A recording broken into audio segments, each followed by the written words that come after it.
Getting clicks is easier than getting wins. That comes from Bill Belichick's literary agent in a statement that went out today, essentially calling the CBS story low-hanging fruit. In fact, a lot of people use statements to say stuff today. The book people want us to focus on football and books, not girlfriends and awkward interview moments. Belichick wants us to know that Jordon was just doing her job when she chimed in, keeping the interview focused on his book. And CBS wants us to know that they never agreed to only talk about the book. I know this all sounds like dumb internet drama, but in reality, there are some possible real consequences to all of this. For that part of the story, I spoke to WRAL investigative sports reporter Brian Murphy in a trip to Murph's Turph.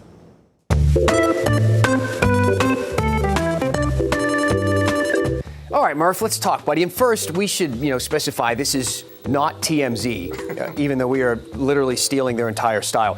But, stories are both interesting and important. We know why this story is interesting because we have a legendary coach take an unexpected job with his unexpectedly young girlfriend kind of coming along with him. But why is this important to people?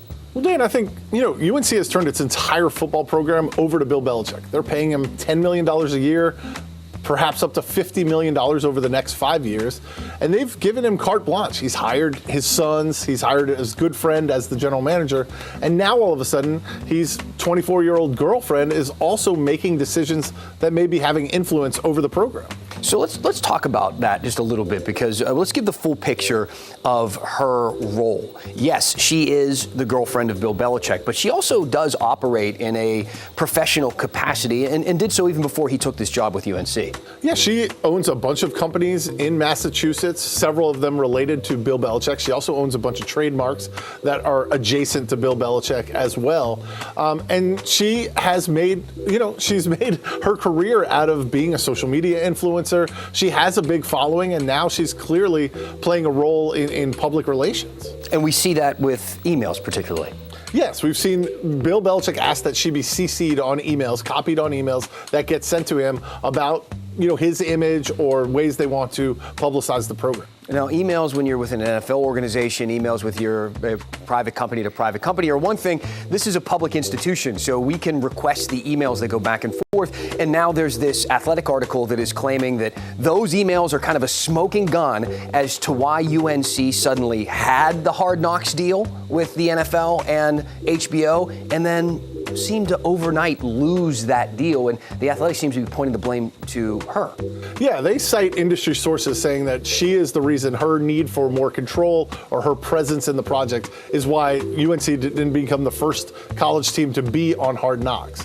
What the emails show is that Carolina was ready. They had a press release ready, graphics ready to roll out that they were going to be on Hard Knocks, and then suddenly Bill Belichick didn't approve, and it didn't happen. We've also seen emails from her that indicate this is how we want to roll out the hire of Stephen Belichick to be the defense coordinator.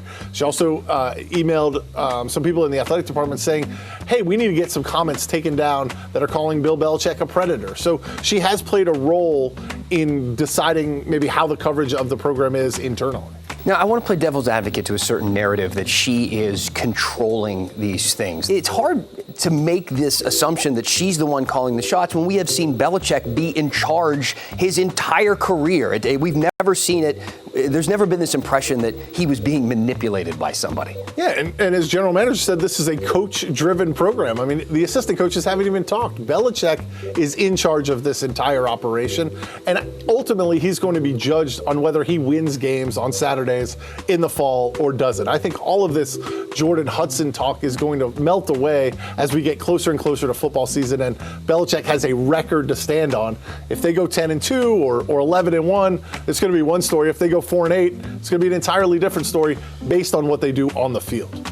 He was brought in here to bring eyeballs to the program, right? To win games, but to also get this some national attention and show UNC football. So if he does do what he's supposed to do and win some football games, is this necessarily a bad thing? I'm not sure Carolina wanted this kind of attention, but now that they have it, it could be a good thing, right? The ACC is going to pay teams in accordance with how well they do on television, and how well you do on television is based on what networks you get on, and the more interest there is in Belichick, the more interest there is in Hudson, the more interest there is in the Tar Heels, the better networks, the better time slots, the better games UNC is going to get. All right, good stuff. Thanks, Murph.